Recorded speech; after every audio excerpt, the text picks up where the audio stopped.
Hello, everyone. My name is Rufal Jean-Gilles. I'm the Senior Director of Field Application Science for the Analytical Products here at Unchained Labs. And I want to welcome you and thank you for joining us today for today's seminar.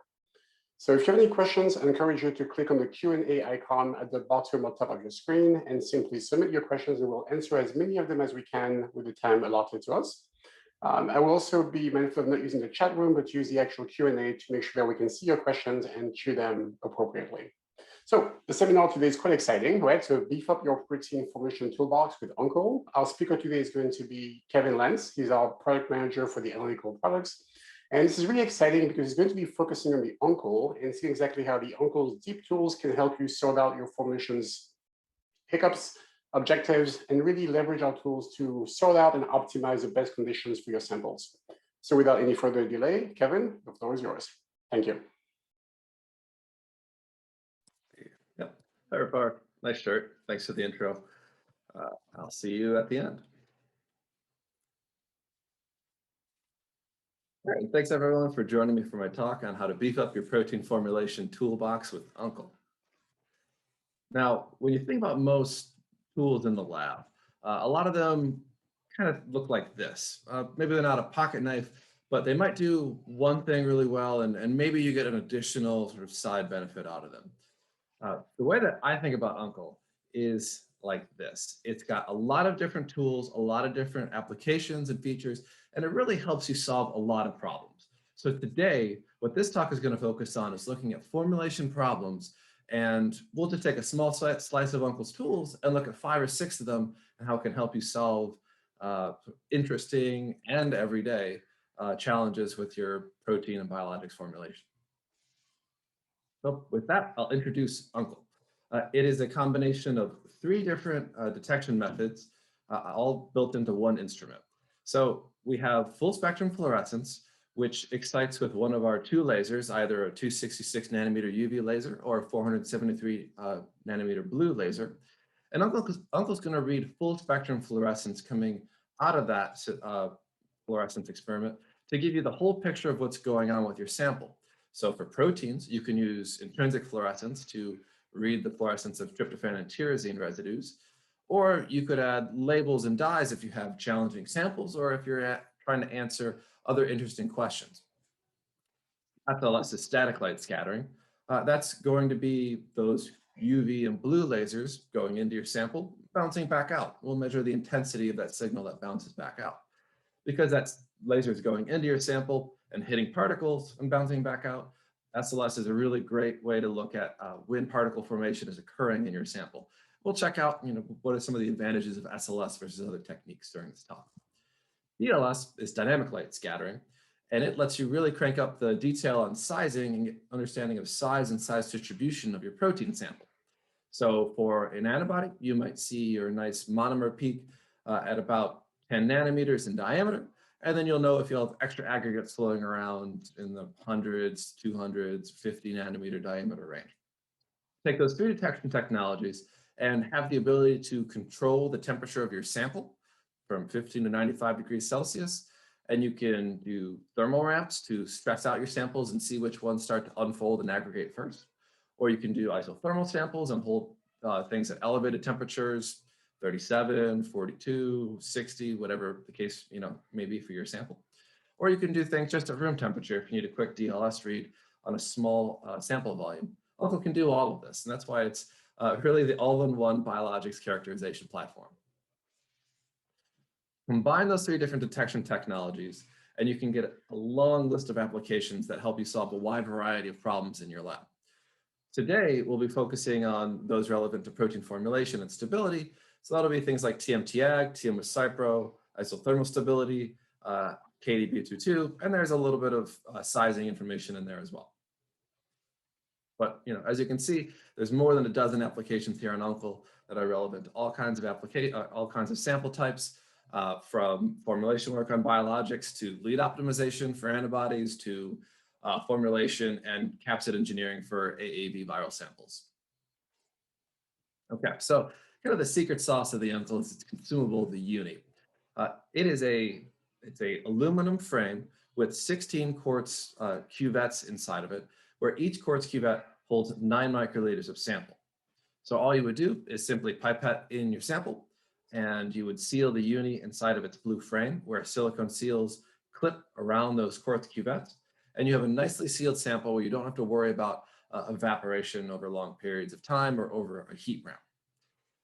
This is also a really handy sample holder because you can pop it into, say, a 37-degree incubator and do a weeks or months long stability experiment right in the uni, or you can go through freeze-thaw cycles right in the uni.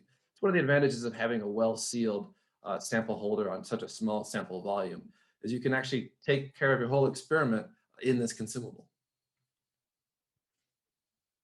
And adding it to the Uncle, this is what most customers ask about. What does it look like in the box? It's pretty simple. All you have is this copper-colored Peltier heating element. You'd simply load up your uni in its blue frame. It snaps into place with some magnets that are located in very specific locations. Put the cover back on, and the uni slides into Uncle, and everything else is just done through the software. So pretty easy hardware interface there. Okay, so here's what the raw data of an Uncle experiment looks like on a protein.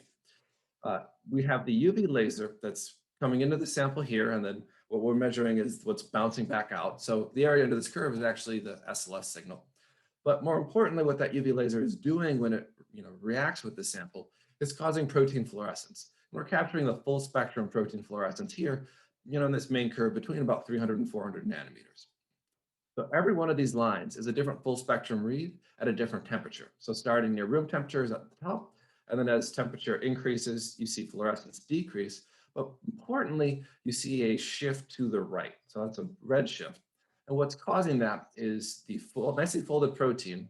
When it starts, it has barrier tryptophan residues and hydrophobic pockets.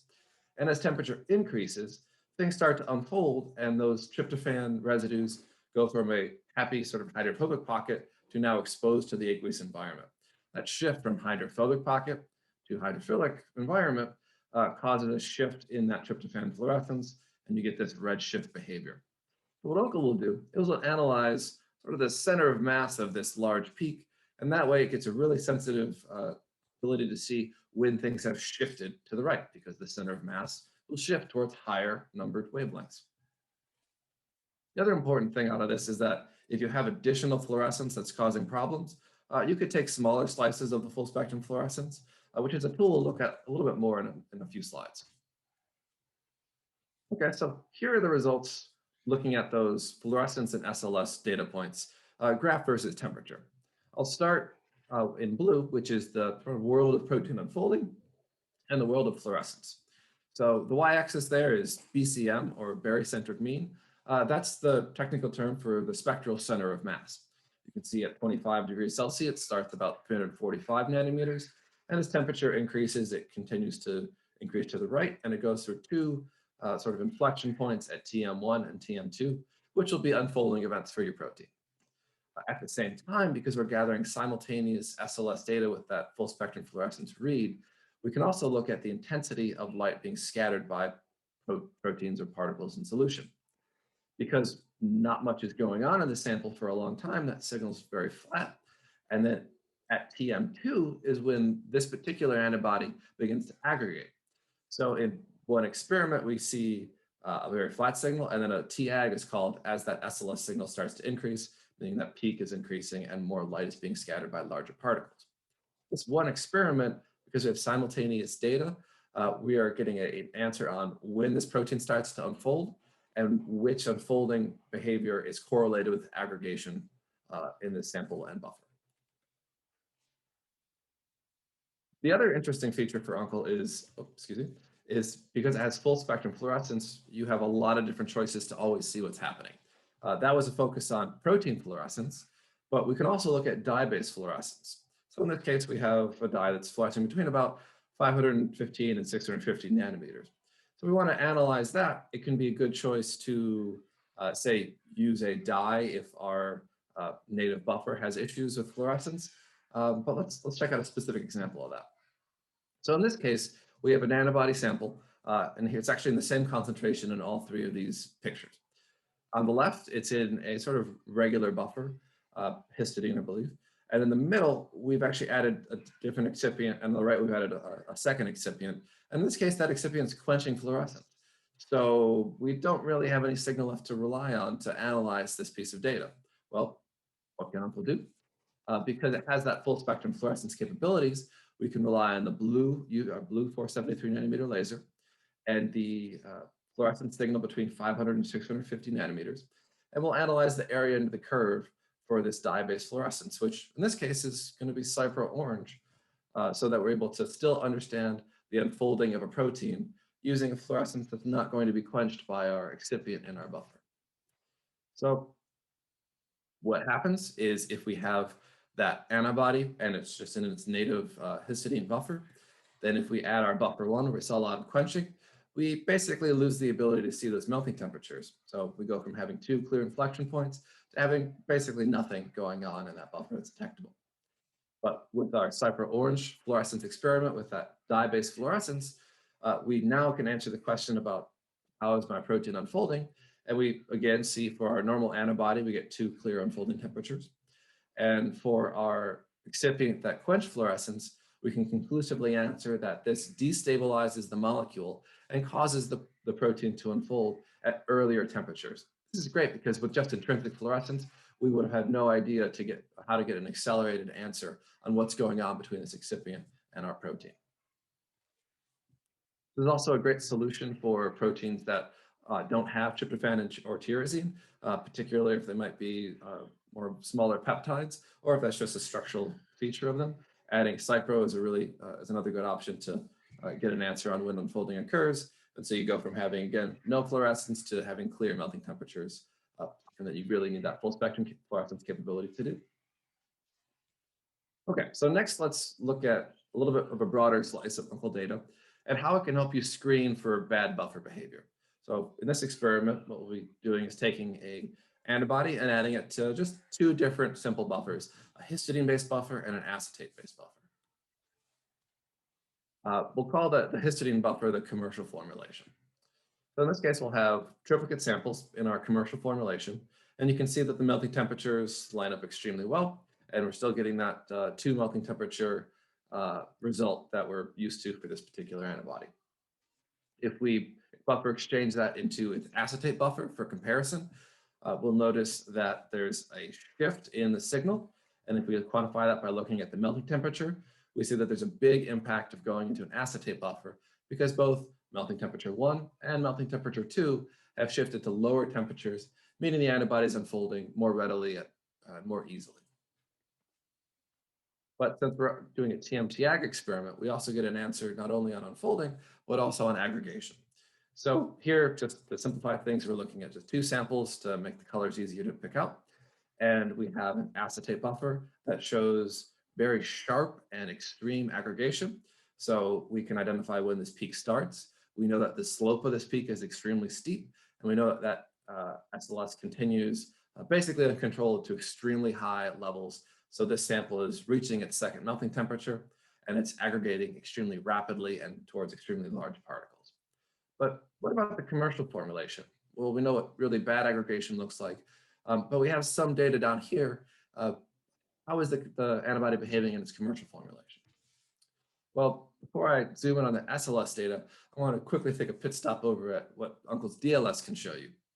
So in this case, we have DLS taken before and after that TMT-ag fluorescence thermal ramp. And we see a 8.08 nanometer diameter at the start of the experiment and an 8.17 nanometer at the end of this experiment at 95 degrees Celsius. So a 0.09 nanometer change in the diameter. If we keep that in mind, that's a 0.09 nanometer size change, and we go back and zoom in on that commercial formulation SLS data, what we can see is at that melting temperature 2, this antibody is still unfolding in its commercial formulation, but that SLS is actually sensitive enough to pick up on exactly when that size change occurs really, really well in concert with that TM2. Pretty impressive when you consider it was only 0.09 nanometer size change. This is also really nice a nice feature of SLS is that it works across the whole concentration range of Uncle. So where fluorescence is, on our spec sheet goes from 0.05 milligram per mil all the way up to 300 mg per mil for detecting fluorescence and unfolding.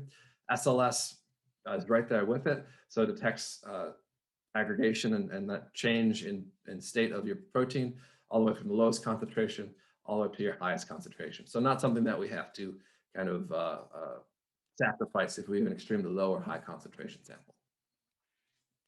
And it also is extremely sensitive in terms of detecting aggregation compared to other light scattering metrics. So in this case, what we're doing is we're running the same thermal ramp for the same sample, and in one case looking at the SLS signal. In the other case, we're running a DLS thermal ramp. And SLS is picking up on aggregation first. That's really fascinating because we know from the previous experiment that even with a 0.09 nanometer size change, we still get a signal increase by SLS. And this confirms that that SLS is going to pick up on that increase before DLS does. Okay, so that's a quick overview of what a simple comparison of two buffers might look like for an antibody. Now let's look at a slightly more complicated experiment where we're focusing on that histidine commercial formulation buffer. And now we're going to add different excipients and do a little excipient screen to start to understand how our antibody is going to react with typical excipients. So we'll have histidine as our base. We'll add sodium chloride, arginine, and sucrose. We'll be consistent with the colors that we're using, just so you can track this across all the different experiments.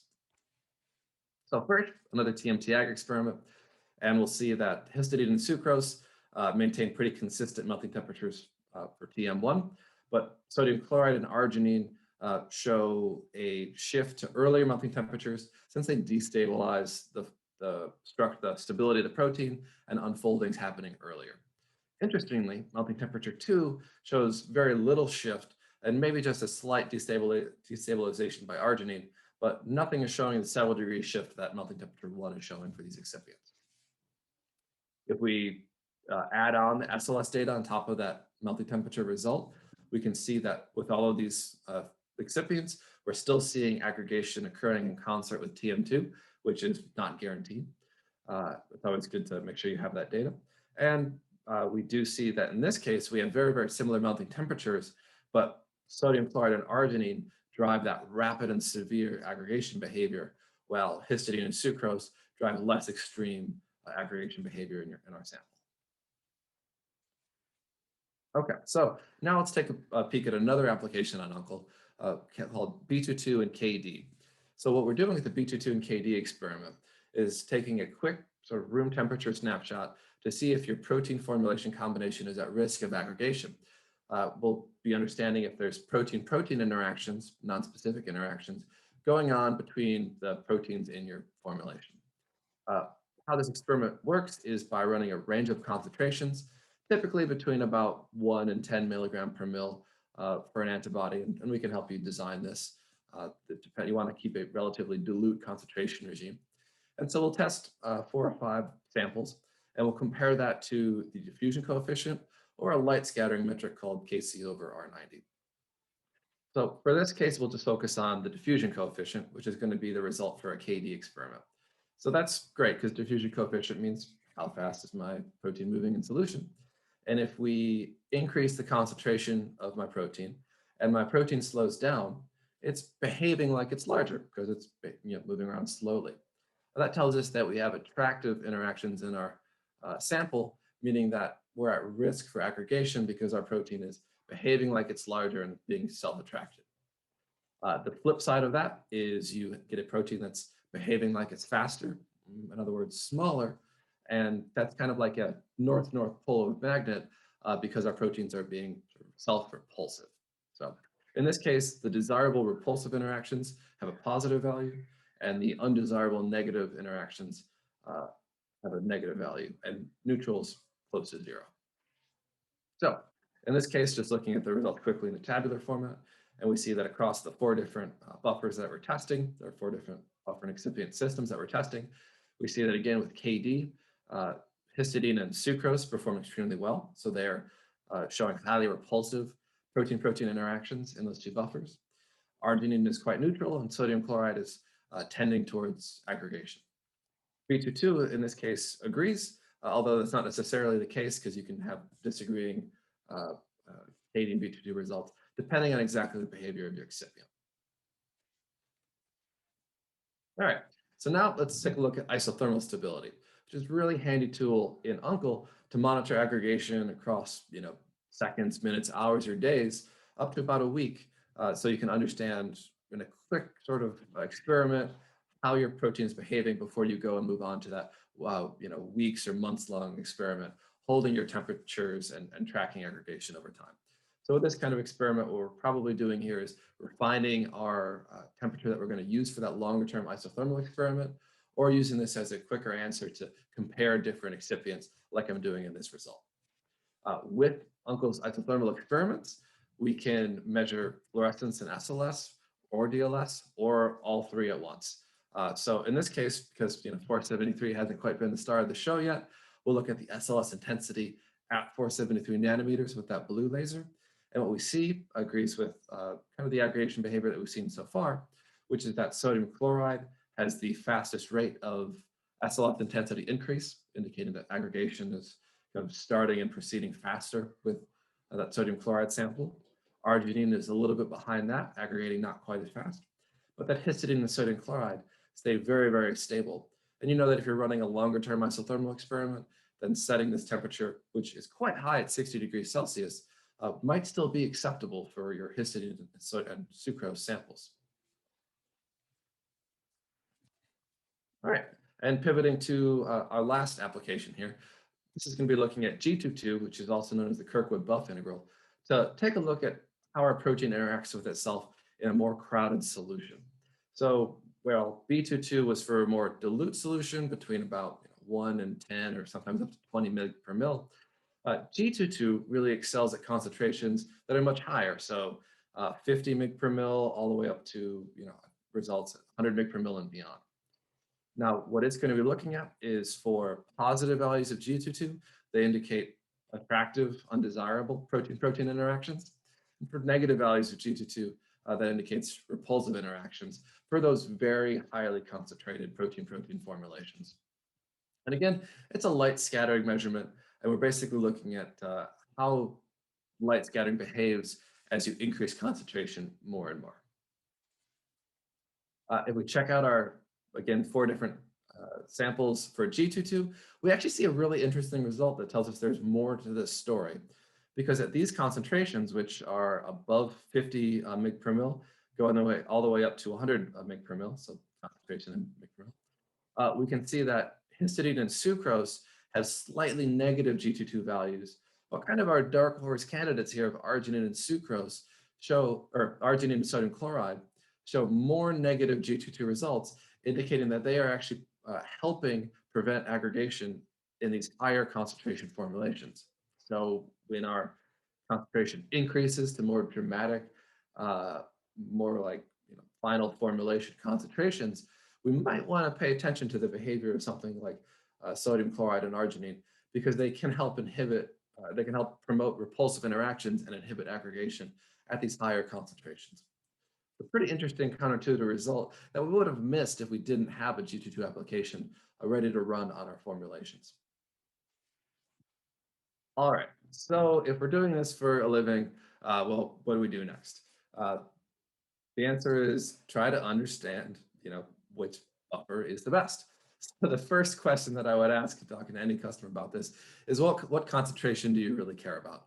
Like I say, this could be more of a commercial enzyme type formulation where concentration may be lower, or it may be something where we're looking at subcutaneous injection and formulation is really critical on those higher concentrations of proteins. So if we're operating at lower concentration, well, we might be favoring histidine and sucrose in our formulation buffer because those are the ones that performed best at lower concentrations and stabilizing our folding and stabilizing our protein from aggregating. But if we're operating at a much higher concentration, then we might need to include something like sodium chloride in our final formulation, because it was really the star of the show when it came to a G22 result.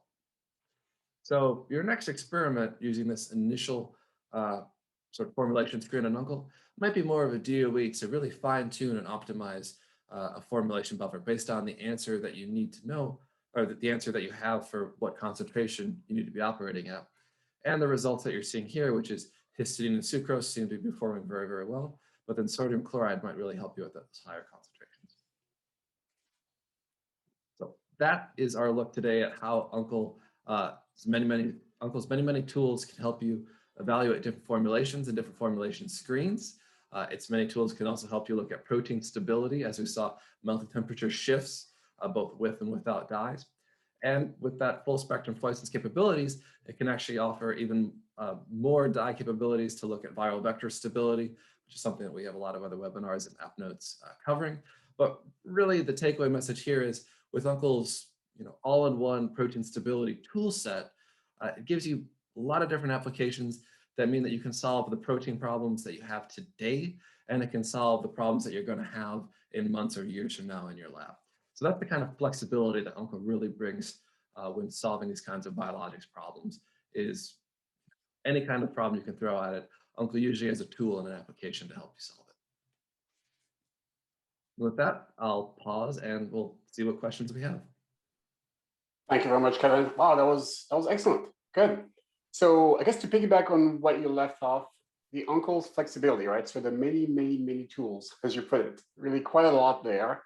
And I do appreciate the fact that, as you stated, so if someone were to get an Uncle, right, they can certainly do their characterizations today, but also as they look to the future, as they look downstream, lots of tools, lots of options, lots of applications, allowing them to use that same tool along the entire process to fully understand their samples, including their formulations effort. So that's brilliant. So we have received some questions. Some of them were submitted early, other ones are coming in through the Q&A. So I'm going to answer as many of them, well, at least ask you as many of them as we can. And then we'll see exactly how it goes. But for those of you who have not yet submitted your questions, look down or at the top of your screen, there should be an icon labeled Q&A. Simply submit it there and we'll answer as many of them as we can in real time. If we cannot, we'll follow up with you and we'll answer your questions by email or anything else that may allow us to contact you. Okay, so thank you very much. So we'll get started. The first question that came in was saying, does your instrument measure fluorescence and SLS at the same time, or is it one after the other?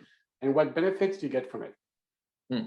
Yep, so going all the way back to that raw data slide where we saw a peak for the signal at 266 nanometers or 473 nanometers, and those big fluorescence peaks, the answer is they measure both phenomena at the exact same time. So it's really nice that you compare for every single data point the fluorescence piece of data and the SLS piece of data, and get those really accurate and sensitive results for both unfolding and aggregation. Excellent, thank you very much. All right, someone said, often in my samples, the SLS curve rises until after the TM2, the second TM, then suddenly drops. Can you explain how to interpret the drop? Is the signal saturated or have aggregates broken up? Right, so the drop is can be a couple of different things happening. Typically, it's going to be sample precipitation, either the sides of the wall or down, just because the aggregates have gotten too big and it's dropping out of solution, so light scattering is not going to see something that drops out of solution like that. The other thing that could be happening is your sample could be getting so large that it's now entering what we call me scattering, which is when that light scattering is no longer equal in all directions. It's anisotropic light scattering. And so that can also make your signal decrease, but more typically it's going to be that sample precipitation. Sounds good, thank you very much.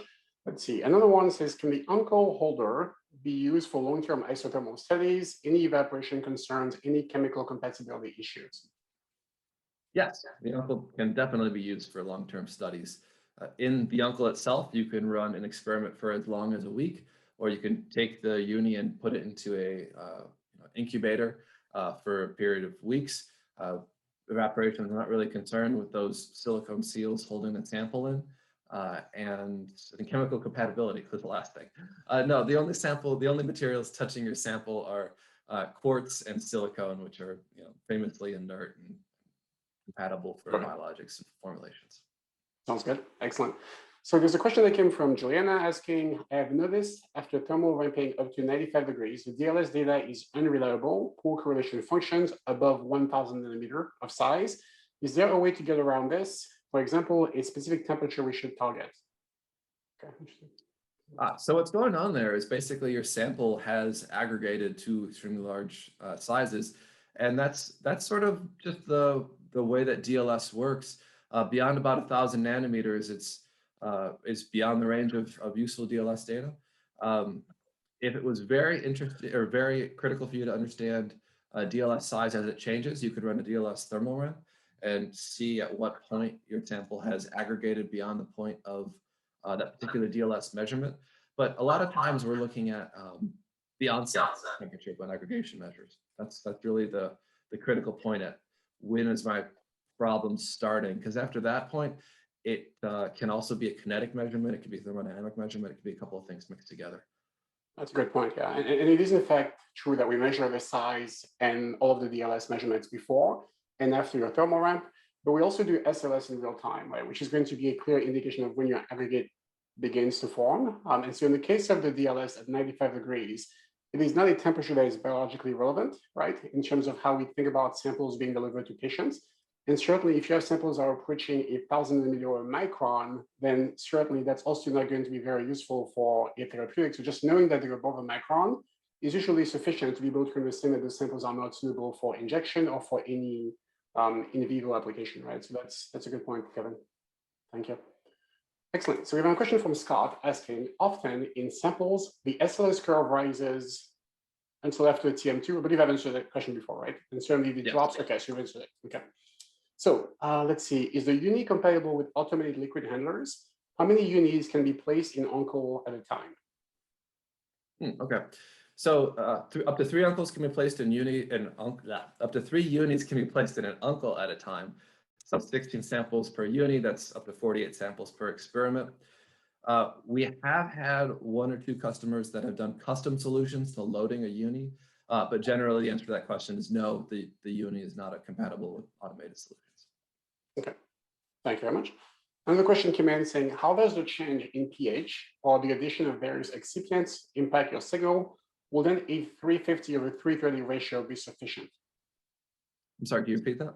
Sure. The question is, how does the change in pH or the addition of various excipients impact your signal? And the second question here is, will then a 350 over 330 ratio be sufficient?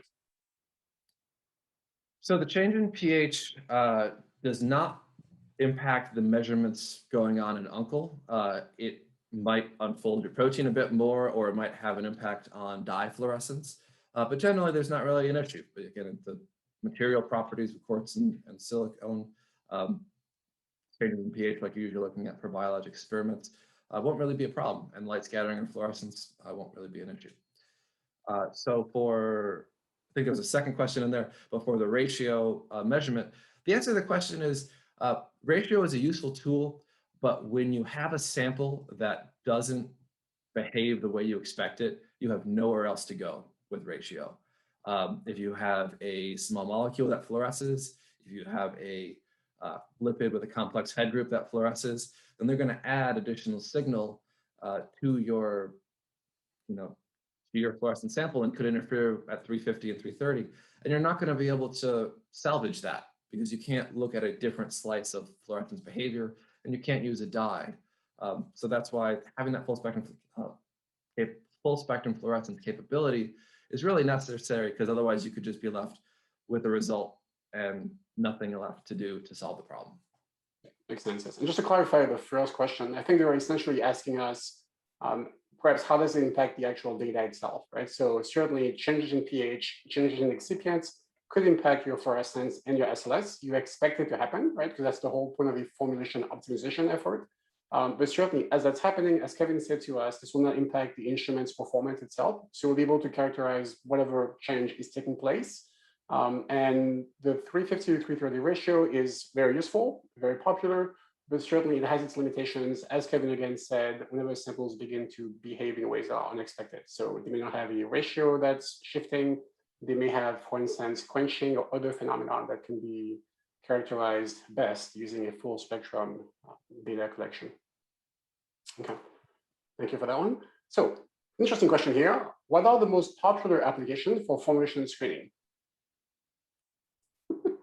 Actually, the ones I showed today, that's why I picked them. TM-TAG, isothermal stability, KDB22. People love KDB22 because it's a 20-minute experiment happening at room temperature, and then you can run a thermal ramp afterwards in the same samples. G22 is one of those experiments that's applicable on high concentrations when there's not too much that is specific for those subtle differences in those samples. And then that TM with Cypro is another great way to get around special samples that have special issues. Sounds good. Excellent. So just to take that a step further, what would you say is the most, like the entry point, right? So when someone first take delivery of their uncle, where do they start and where do they go from there typically? Yeah, people are going to run a TMT ag with DLS experiment. That is the workhorse of the uncle for sure. Looking at protein folding, looking at protein aggregation and size, definitely. That's the really valuable data that people usually get right away. Great point. And I think you're right. I think, as someone who spends a lot of time in the field, right, that is the entry point into the uncle, but you're absolutely correct. People are constantly starting with TMT ag DLS, but instantly going to B22KD, G22, and also isothermal is quite popular, right? Because it's rather unique to the things that we can do and the ways that we can do so.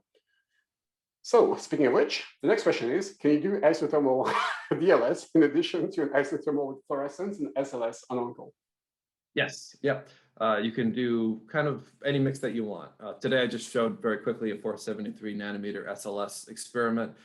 Just in the interest of time, you can look at fluorescence for unfolding, SLS for aggregation, or DLS for size, and run all three for hours, days, up to a week. Sounds good. Thank you very much. Simple question here. Can this be used in a 21 CFR Part 11 environment? Yes. Yeah, we have a software add-on that enables, has 21 CFR tools. 21 CFR Part 11. Sounds good. Okay, let's see. So someone's asking you a question relating to the actual data. What is the, I'm not quite sure what the question is. I think it says, what is the PI of the model antibody you showed, and what histidine pH did you try? I would have to get back to that person on the PI. I believe the histidine pH was 6.2. Okay, a pretty standard pH. Okay, sounds good. All right, going back to, let's see. Oh, any data on chemical denaturation experiments with uncle? Is it possible to do chemical denaturation on uncle? Yes, yeah, absolutely. So uncle in this case, so the experiment that's being asked about is you would take a protein, add a denaturant, something like guanidinium chloride or urea, at a range of concentrations of that denaturant, and then run those samples on uncle. So you're getting everywhere from 0 to like 9 molar urea concentrations in your protein formulation. Uncle's going to do a fluorescent read of that protein, and it's going to analyze that data to help you understand the delta G of your protein and really understand the thermodynamic stability of when that chemical denaturant starts to unfold. It's a nice experiment for people that want an orthogonal data point to thermal stability, because those experiments are done at room temperature with a chemical unfolding agent.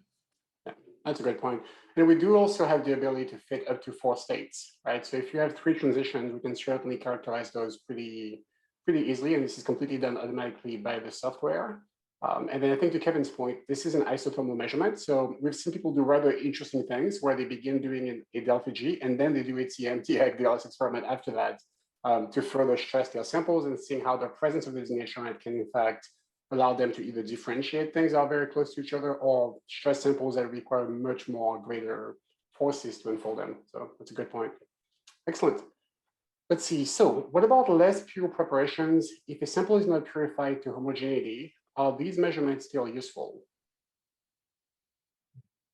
So the answer is the quality of the fluorescence data is going to depend on the purity of your protein. So if your issue is that you have protein and DNA, well, you're going to be kind of okay, because DNA doesn't really interfere with the fluorescence behavior or the unfolding behavior of your protein. But if your protein is 1% of a mix of broader proteins, then something like an intrinsic fluorescence experiment is probably not the right experiment for you, since the answer is going to be a result of kind of all the proteins in aggregate. Excellent. Very good. And yeah, I think ultimately, what you see is what you get, right? I think that's the way to think of it. So it doesn't keep us from characterizing it. To Kevin's point earlier today, the sample holder is pretty flexible and pretty robust. So we can handle samples whether they are super purified or not. That's not going to impact our ability to capture data, but certainly you will see a reflection of what you've loaded into the sample holder. So that's pretty much what we expect to happen there. Okay. Yeah. The other thing is it also, the uncle is capable with dye-based methods too. So if you have some kind of specific dye to your protein that's going to be reflective of unfolding, then uncle can handle that. That's a great point. That's a great point. Good. Someone is asking, is there a way to automatically transfer on-call data into a DOE program? That's an interesting one. And so maybe can you speak of maybe data exports and the things that people can do with the data once it's out of the software? Sure. Yeah. So exporting data, most customers will just do it with a right click and select export to Excel if you want the raw data, or if you want the tabular data. It's a pretty quick option to do that. And yeah, that's about as quick as it goes. There are other automated options if you need a specific combination or slice of data. There's a feature in there to help you do that and kind of get that export set up. But I would say for a lot of users, a typical use case would be get the results, do a quick review, look at it, make sure everything looks good, and then just do an export of the data table to wherever else you need it to go. Sounds good. Thank you very much. Excellent. So this is all the time we have to answer questions. Looks like we're approaching the time here. So I want to thank all of you for joining us today. And again, if I did not get to your questions, please submit them to info@unchainedlabs.com. For those of you who submitted your questions with your name and email, we'll be able to follow up with you and provide some answers there. But again, Kevin, thank you very much for the seminar. Thank you everyone for joining us today. Have a wonderful day and we'll see you soon. Thank you.